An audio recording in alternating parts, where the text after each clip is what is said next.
Welcome to the Daily Dad Podcast, where we provide one lesson every day to help you with your most important job, being a dad. These are lessons inspired by ancient philosophy, by practical wisdom, and insights from dads all over the world. Thank you for listening, and we hope this helps.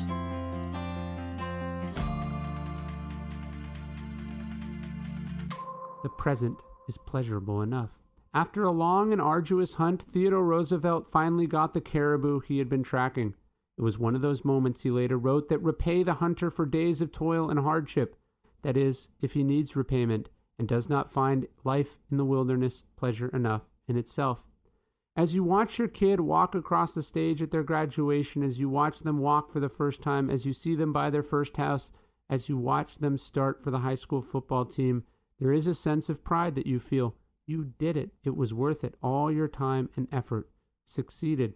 It's a wonderful feeling, and by all means enjoy it. But it's important to remember that that's never what this was about.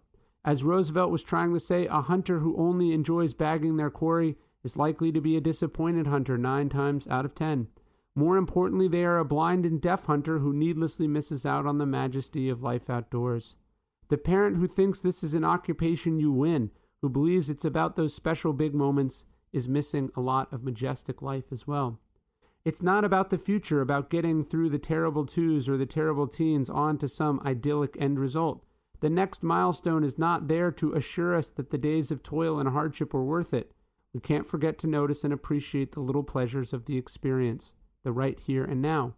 Find pleasure in what's present today. Don't get distracted by the future you crave or fear. Don't demand repayment for the struggle, because the struggle is where the true rewards live.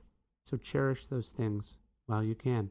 And look, this is the idea of my book, Stillness is the Key, which debuted at number 1 on the bestseller list. If you haven't read it yet, I do recommend it. I'd love if you read it. How can we be still? How can we be present? How can we enjoy this now? To me, that's the wonderful thing. It's hard to do. That's why I wrote a book about it. But check out Stillness is the Key anywhere books are sold. Hey, it's Ryan. One of the weird parts about being a parent is it sort of made me a kid again. Every night after dinner, I have a big bowl of cereal. I've fallen in love with Magic Spoon cereal. I actually invested in the company. I've recommended it in my newsletter, a million other places. It's just as good as Honey Nut Cheerios or Captain Crunch or Cocoa Puffs or any of the cereal you remember as a kid, but this one's actually not bad for you. There's no carbs, no sugar.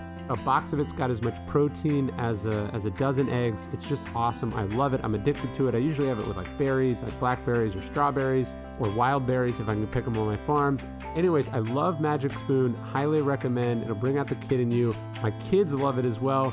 Just go to magicspoon.com and use code RyanHoliday for free shipping.